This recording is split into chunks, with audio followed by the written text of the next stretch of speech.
You can get a lot of value just by connecting with people you care about. Those conversations can impact so many more KPIs than analyst conversations can. Greetings and salutations, one and all. Jeffrey Wheatman here, your host as always for Risk and Reels. Today's guest is Dani Woolf. Dani is the co-founder of CyberSynapse and the CEO of Audience First. Dani is a relatively new friend of mine. We met through a mutual connection on LinkedIn named George Alcora. George has actually been on the podcast, and he runs his own podcast, Bare Knuckles and Brass Tacks. Check that out. Dani commented on some stuff that George put up, and I thought it was really interesting. And I reached out to Dani, and we kind of struck up a friendship, and we are going to talk about some interesting stuff. So first, Dani, say hello to all of our listeners. Hello, listeners, and hello, Jeffrey. It's so great to be here today. Thanks for inviting me.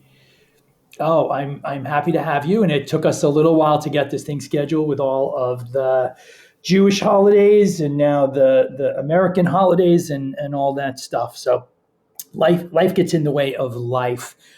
We have a really interesting topic that we're going to talk about, but really Dani and I are going to shake some shit up is really what we're going to do today. We'll tell you what that means in a minute. But first, Dani, why don't you share a little bit about your background and your history? How did you get where you are right now? Oh, we don't have enough time to talk about that, how I got where I am now. You got 2 minutes. I got 2 minutes. Short. Okay, yes. Let's keep it short. So I've been working in tech as a B2B marketer for over 15 years, a little over 6 of those years in security. And I realized very quickly that the way things are done from a marketing perspective in security is drastically different than other verticals that I've worked for or worked in. You know, as a demand gen marketer, I was, tasked 2x, 3x growth very quickly, found that extremely challenging, especially due to a lot of the internal gatekeeping with regards to connecting with customers, understanding voice of the customer data. I was really frustrated. And so I up and quit my job one day, 4 years into working in-house. And I was like, let's start an agency and help other cybersecurity firms understand customers more deeply. Started a customer research agency, which is Audience First, started podcasting and interviewing cybersecurity practitioners from small, mid, and large enterprises.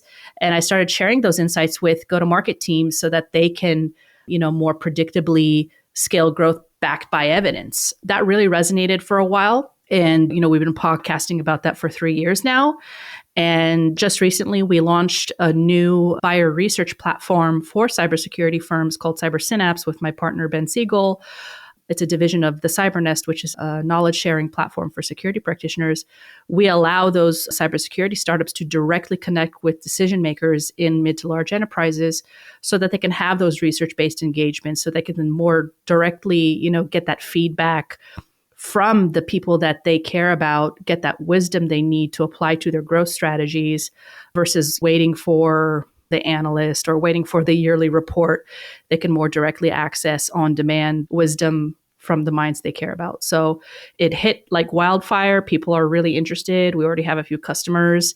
We're getting a lot of prospects coming in and expressing interest. And it's super exciting because I've seen vendors mature drastically with regards to customer centricity and customer experience. And a lot of the go-to-market teams are just ready to do things differently, especially now with the pace of change, now with the fact that buyers are a lot more accessible, a lot more ready to have deeper conversations. It's an exciting time for everybody.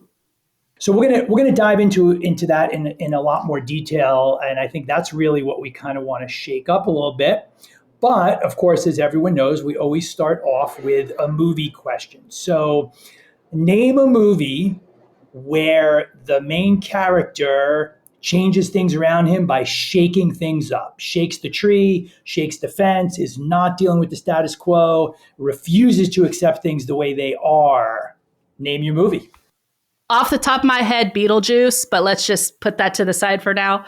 I would say just overall, based off of where I am and how I do things as a marketer and a customer researcher, someone who's deeply curious, I would say Inception, if that makes sense, if you can kind of understand, like let's go deeper. Let's reveal hidden truths. Let's dream a little bit bigger. There's something deeper beyond the surface level dream or surface level reality, if that makes sense. I don't remember the names or the heroes of the movie, but well, Leonardo DiCaprio, that's the only thing you need to know, right? Yeah, Leo. Yes. So that's a great choice because I think, to your point, it's sort of multi-layered breaking stuff out, right? The director kind of broke the mold, and then the characters. So I love that.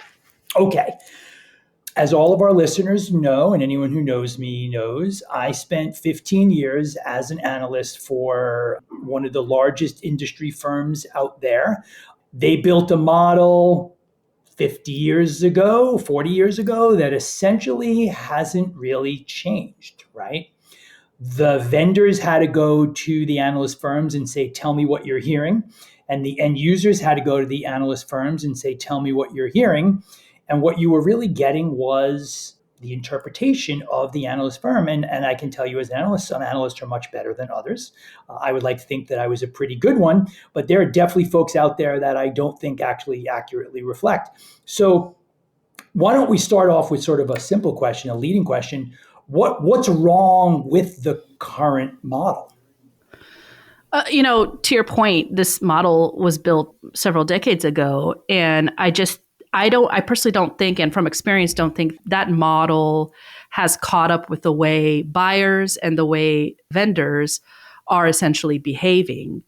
And I also think that the model is just innately time consuming. And at this stage, things are moving so quickly that there's no time to wait for the results of any analyst report or even the results of voice of customer data coming from an analyst, with which, let's be real, there is layers of perception and interpretation cutting through the actual data you're getting from buyers, if that makes sense.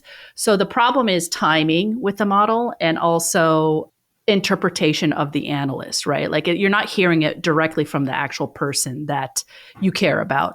And so is that data even relevant at that particular time? And is that data even relevant with regards to our ICP? Are they really talking to the real people that we care about, right?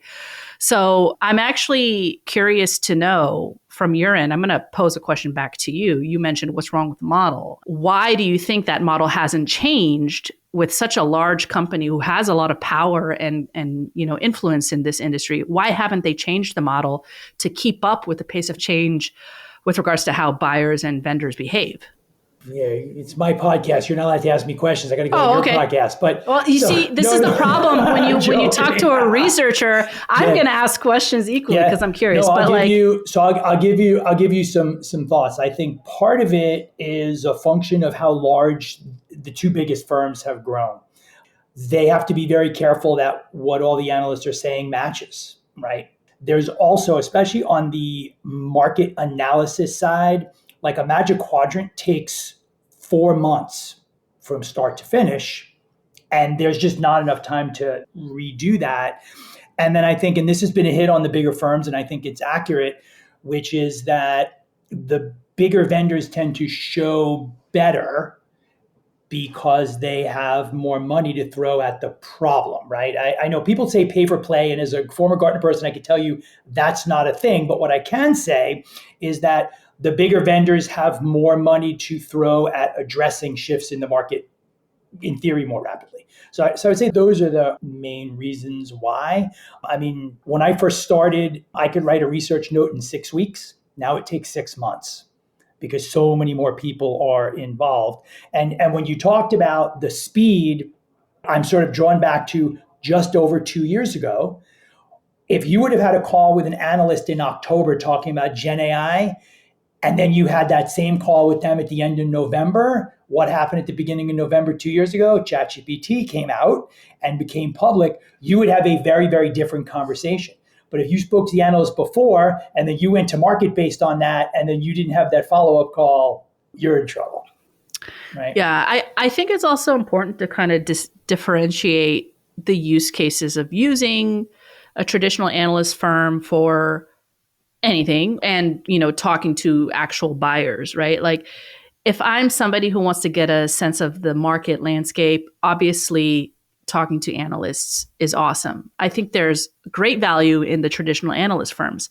But if you're someone who needs quick feedback, more granular use cases that are specific to different go-to-market motions, I think it's going to be really hard to scale research with the analysts because of, again, timing and access to voice of customer data and access to the right people that are actually going to give you the relevant feedback tied to that use case. So we have to be really careful with what it is we're using those different models for, if that makes sense. And, historically, looking at my time working for vendors, we were largely interested in the market landscape, in the shifts in the market, how buyers behave from a 30K foot view, which is great. But me as a tactician, boots on the ground, executing campaigns, creating landing pages, doing all those kinds of things, that wasn't really useful for me. I needed a little bit more tactical information, prioritized recommendations, and it was super hard for me to get that, even with voice of customer data in Gong and Salesforce, talking to customer success, talking to the sales team, because their point of view and what's important to them when they talk to customers is completely different than what I need from a demand gen or a product marketer. And so I keep saying that everybody has to do customer research in the organization because their specific use cases and the context is different. The conversations are different. And so I've seen my team and I've seen myself improve dramatically just by having 10 conversations that are relevant to me, right? What's the cost of not having those 10 conversations, not spending 10 hours just doing that for a year, right? Let's just say, I think it should be always on, but let's just say one and done, right? So what's the cost of not having those conversations with buyers versus, just the analyst once every quarter or whatever? So it sounds really, Dani, like what you're sort of promoting really is sort of a hybrid model, right? Where you can go to the analyst firms, whatever firm that is, for sort of broad market trends and things like that. But to your point, when you want to get more tactical, and I think that requires, if you're going into a vertical or if you're going into mid-sized enterprises, because that's an area where we see a lot of different stuff, you think that's where we need some big changes, I guess. Yeah, absolutely. The more we talk to our customers and prospects, the more they're just disgruntled with the traditional analyst model. So they're not even renewing because they don't even see the ROI from having conversations about the market. I'm not saying stop with them. I think there's value in those reports. I think you can maybe scale down. I don't see a six-figure investment being of value, to be honest, when you can just directly talk to even 20 to 30 people for the year, and that could give you the data that you need. There's value in brand visibility for those reports. You have the Magic Quadrant, you have the Wave and all that kind of stuff. But then I ask myself, how valuable is the Wave in the Magic Quadrant report? Like, it's pay for play. Like, do buyers really use that as indication for what to look at and evaluate? Maybe, maybe not. I mean, the more I talk to buyers, they're saying, no, they kind of gawk at it and sarcastically laugh and say, oh, I'm going to go to Gartner and evaluate. But at the minimum, I urge for a hybrid model. At the maximum, I say, go all in on buyer conversations, customer conversations, always on throughout the year, whether it's 3 a quarter or 15 a month, depending on what you need, what your study is, what you need to research. I think you get a lot of value just by connecting with people you care about, which has compounding impact, not just from a research perspective, but from a sales perspective, from an advocacy perspective, from a retention perspective. Those conversations can impact so many more KPIs than analyst conversations can. I mean, I think you hit on something that I think is really important, which is when you're looking at this Magic Quadrant, people can nod their heads, but just like nobody ever got fired for buying IBM back in the old days, nobody ever got fired for buying out of the Leaders Quadrant, out of a market document. Oh, and so our audience at home cannot see Dani is shaking her head rather aggressively. I mean, but the next time I hear this, Yeah, but there is some justification for CYA, especially when we know that CISOs don't have the same pull and don't have the same gravitas as a lot of their colleagues. Now, over time, that might change. And the thing I can tell you as a former analyst is Gartner's position is you should not be using this as your only source of data before you make an investment. Like they clearly say that, but people don't pay attention to it. I, over the years, have been asking, like, why do we suck at talking to customers? Like, I mean, there are some people who are really good at it, but overall, when you take a look at like the average person, we're not really good at engaging with prospects. I'm going to actually add something there. I don't think technology people are generally very good at engaging with humans. But then I'll push back and say, why are the people seemingly closer to the business, quote unquote, who are seemingly more type A, why aren't they doing a good job either? Like the marketers and the salespeople who are more kind of in line with speaking, customer facing roles is what I'm getting at. I think largely, frankly, I think vendors or the companies they work for should do a much better job training them in how to engage with customers. I think that there's this kind of like, oh, well, you're working in this role. Let's jump in and start executing tactically. Why don't we focus on the foundations first, get a little bit of training under their belt? And I'm not talking about like force management, sitting like 8 hours a day and doing that, or going through like a list of assets, like read through this for the month. I don't think that's conducive to anybody. Like, why aren't we, having on the job training where we're actually like practicing having these conversations with people? I mean, that to me allows for a lot more retention, a lot more confidence in speaking with technical people and even business functions within the organizations we're trying to sell to. Oh, it's interesting. It's an interesting dynamic anyway. I think the biggest cause for miscommunication in any environment is the speaker assumes the audience has the same perspective and cares about the same things. So if we like Marvel movies, we take people to Marvel movies. We don't understand why they want to go see romantic comedies, right? So I think that to me is one of the biggest things. And when I used to run workshops, and I mean still do them now, just not as much, I always give people different jobs, right? You're the CEO. No, today you're the CTO. And you force people, and it doesn't always go the way we want, but we always end up with, wow, I never thought about it that way before. Tell us a little bit about your sort of model at CyberSynapse, right? So what are you seeing vendors get out of it that they weren't getting anywhere before? Right. I mean, that's a fabulous question. I appreciate you asking that. When Ben and I first met, our focus was to build the best community of practitioners that will be able to share information amongst themselves. The best expert network that would help other practitioners essentially learn from each other.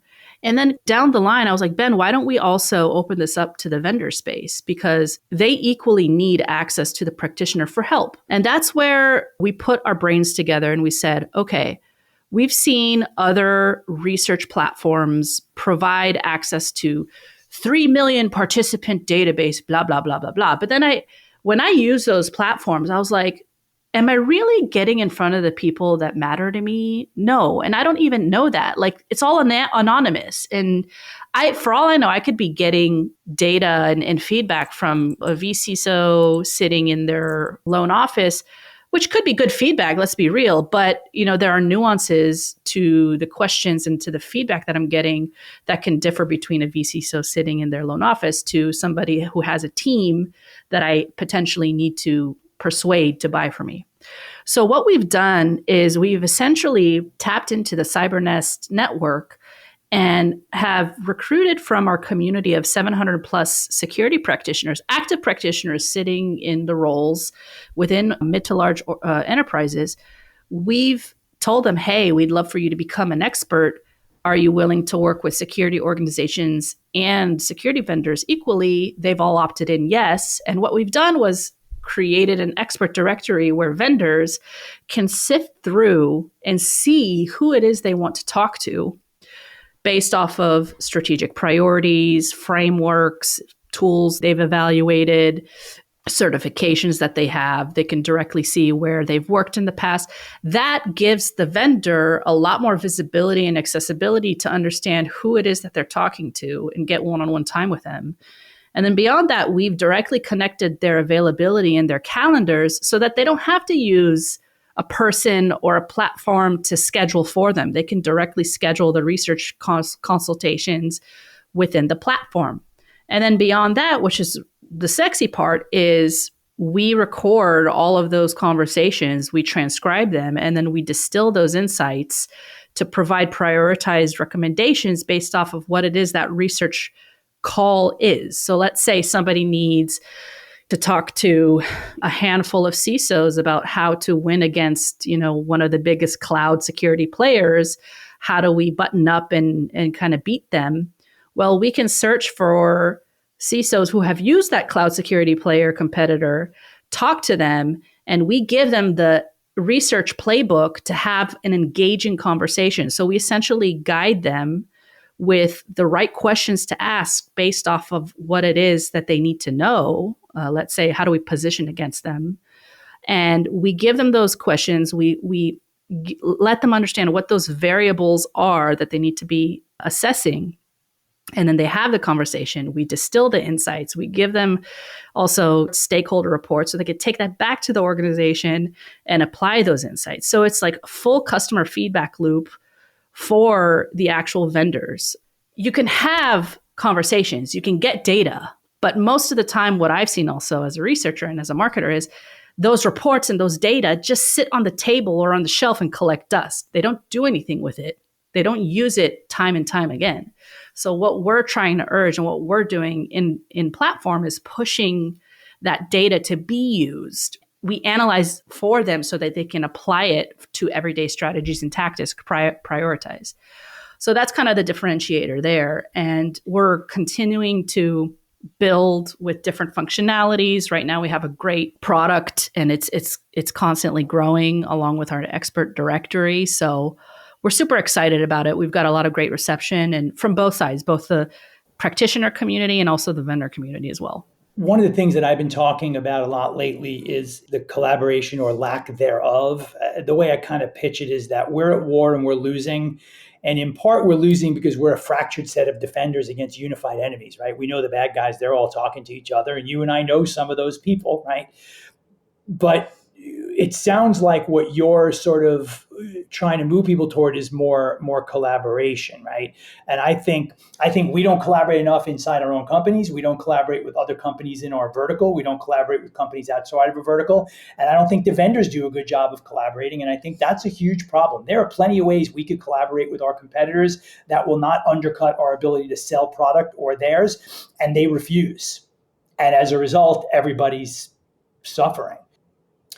So you have this group of practitioners, people who are at sort of different levels, right? I guess all the way from like engineers like up to CISO type people. How do you suggest marketers and salespeople bring in data from all those different sources, right? Because if you're talking to an engineer, they're going to have a different set of I want this than a CISO or than a CTO or a CIO.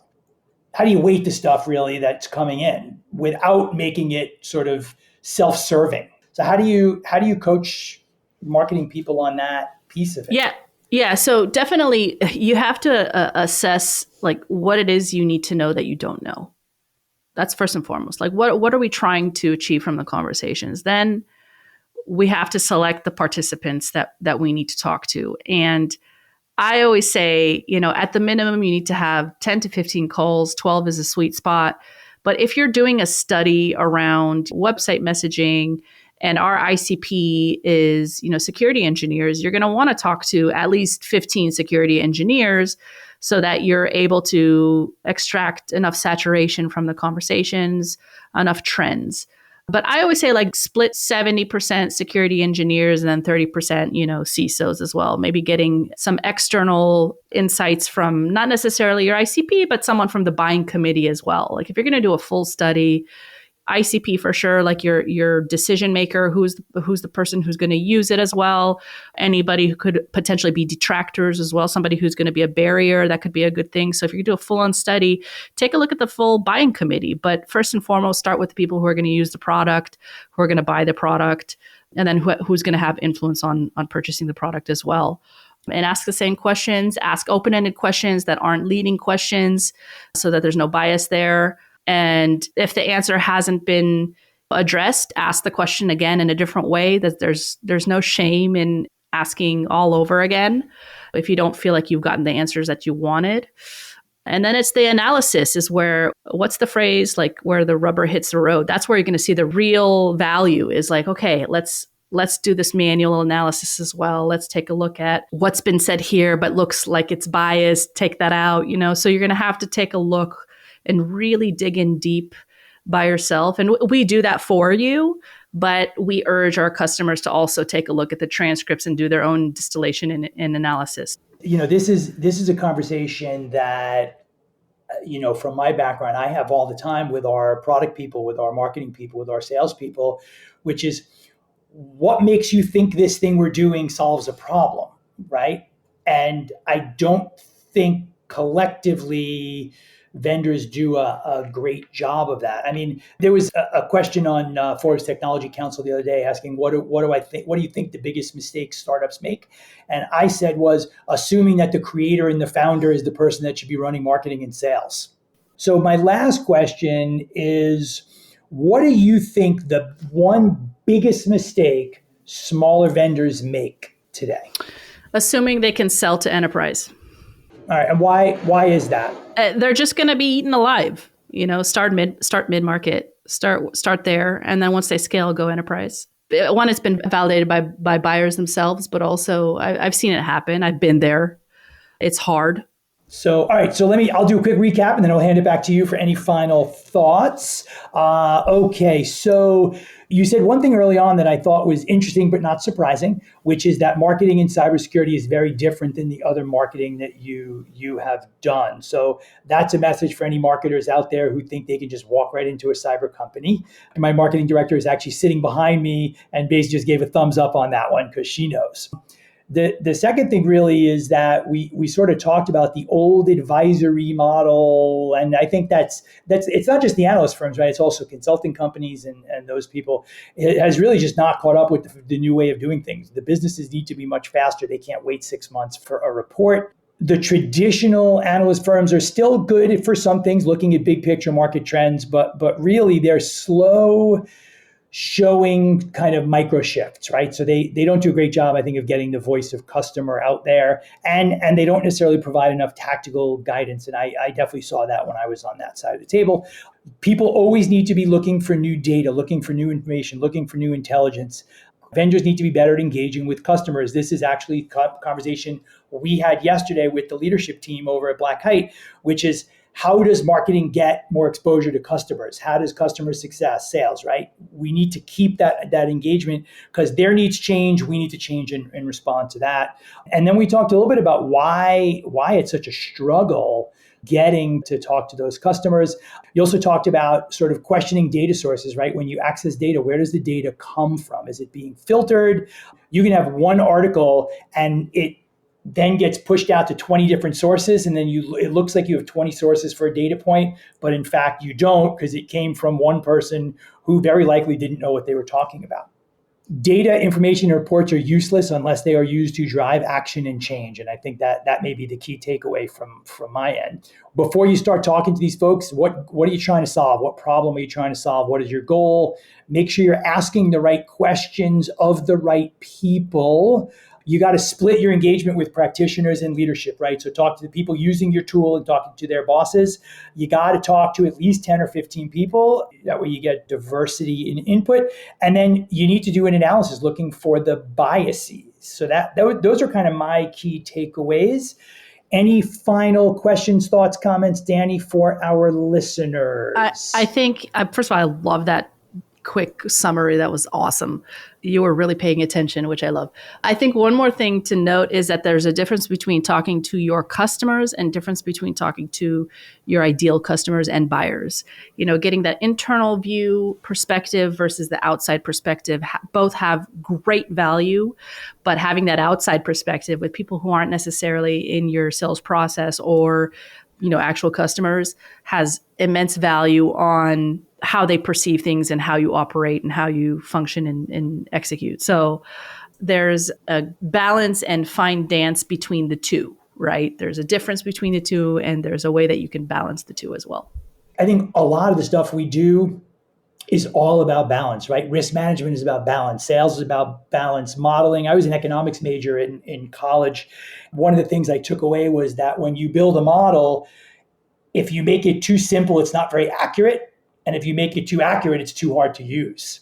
All right, awesome. So I love talking to people that are sort of outside my sweet spot because I learn a ton. So I learned a ton today, and I'm sure our listeners did as well. So a couple of things. First, follow Dani on LinkedIn. She posts some great stuff. She is not shy, which is one of the things I love about her. I don't do well with shy people. And then take a look at what they're doing over at CyberNest and CyberSynapse. I think there's some cool stuff over there. And then also check out Dani's podcast, which she has yet to invite me to be a guest on. I'm putting that out on recording right now. Hey, put me in the hot seat. All right. So, well, you know what? That's why they pay me no bucks to host this podcast. All right. So again, our guest today was Dani Woolf, co-founder of CyberSynapse and CEO of Audience First. Check Dani's stuff out. She is the next generation of cyber people as far as I am concerned. When the old broken down old people like me go, Dani and her cohort are going to be what you have. Stay safe, stay healthy, stay secure. Wheatman out. Thank you for listening to Risk and Reels, a cybersecurity podcast. Be sure to follow us on Apple Podcasts, Spotify, or wherever you listen to riveting 30-minute conversations about movies and cybersecurity. Jeffrey will be on the road this year at some of the industry's biggest events, but you can always find him on LinkedIn and Twitter at Jeffrey Wheatman. This podcast is powered by Black Kite, the only security rating service to deliver the highest quality intelligence to help organizations make better risk decisions.